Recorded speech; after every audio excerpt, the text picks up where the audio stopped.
বিষয়ের প্রস্তুতি শুরু তৃণমূলের। পিছিয়ে থাকা যেসব এলাকা সেখানে জনসংযোগে জোর দেওয়া হচ্ছে, স্ট্র্যাটেজি নেওয়া হচ্ছে। আমরা যদি হুগলির চুঁচুড়ার দিকে নজর রাখি তাহলে এই এলাকায় পিছিয়ে রয়েছে তৃণমূল, প্রায় 8,500 ভোটে পিছিয়ে রয়েছে। আর সেই সব সমর্থন ফেরাতে কোন কোন স্ট্র্যাটেজি নেওয়া হচ্ছে সোমনাথ জানাতে পারবে আরো বিস্তারিত। সোমনাথ, একেবারে 26-এর প্রস্তুতি শুরু তৃণমূলের। একদম, দেখো 2026 বিধানসভা লক্ষ্য করেই এই আজ থেকেই পথ চলা শুরু হলো তৃণমূলের। যেসব এলাকায় যে দেখা গেছে লোকসভায় যেসব এলাকায় পিছিয়ে পড়েছে, যেসব আসনগুলি পিছিয়ে পড়েছিল সেই সব এলাকায় ঘুরে বিধায়ক দেখছে এবং জনসংযোগ করছেন, মানুষের বাড়ি বাড়ি পৌঁছে যাচ্ছেন এবং কার্ড দেওয়া হচ্ছে। সেখানে বিধায়কের নাম্বার রয়েছে, সেখানে যে কোনো সমস্যা, যে কোনো বিষয় সেগুলো তাদেরকে জানাচ্ছে যে কোনো সমস্যা হবে সেগুলো আমাদেরকে জানাবেন বা আমাকে ডাইরেক্ট সরাসরি ভাবে ফোন করবেন। এবং যেসব জায়গায় রাস্তা, ড্রেন, যেখানে দেখা গেল কিছুক্ষণ আগে বিধায়ক একটি অঙ্গনওয়াড়ি স্কুলেও গিয়ে পৌঁছালেন, যে দিদিভাই আছেন তিনি টাইমে আসছেন না কেন, বা কোনো একটি বাচ্চা সে 5 মাস ধরে স্কুলে আসছে না কেন, তাদের বাড়িতে গিয়ে পৌঁছালেন, সেখানেও গিয়ে বিষয়টা বললেন যে কেন আসছে না, সেখানে নিয়ে যাওয়ার জন্য অঙ্গনওয়াড়ি স্কুলে ঠিকঠাক করে খাওয়া দাওয়া ঠিকঠাক হচ্ছে কিনা সেটাও দেখলেন।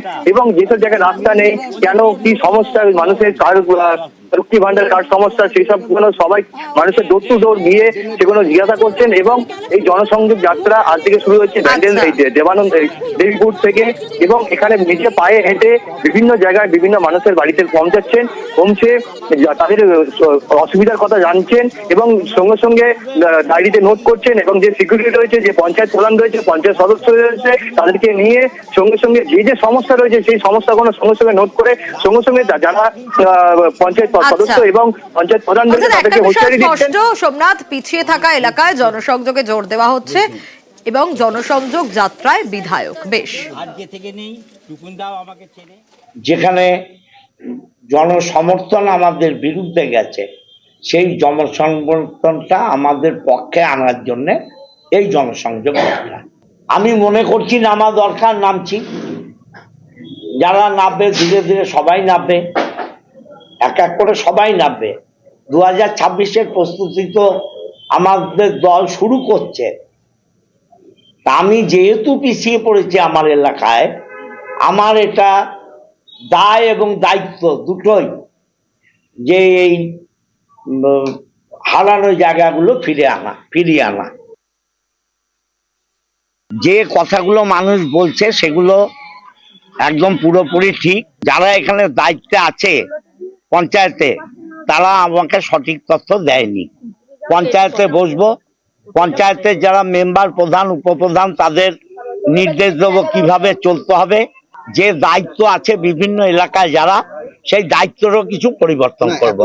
2011-এ আমাকে বিধায়ক করেছে, 16-এ করেছে, 21-এ করেছে, তারপরে কেন আমরা হারলাম?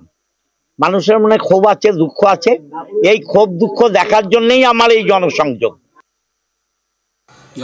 যাত্রা তিনি করলে, লোকের বাড়ি গেলে লোক বলবে যে কিভাবে ট্যাপের টাকা চারা চুরি করে নিয়েছেন তৃণমূল কংগ্রেস, কিভাবে শিল্প, চাকরি, শিক্ষা সমস্ত ক্ষেত্রে যে দুর্নীতি হয়েছে, স্বাস্থ্যক্ষেত্রে যে দুর্নীতি হয়েছে, সেই কথাগুলো বিধায়ককে শুনতে হবে সাধারণ মানুষের মুখ থেকে।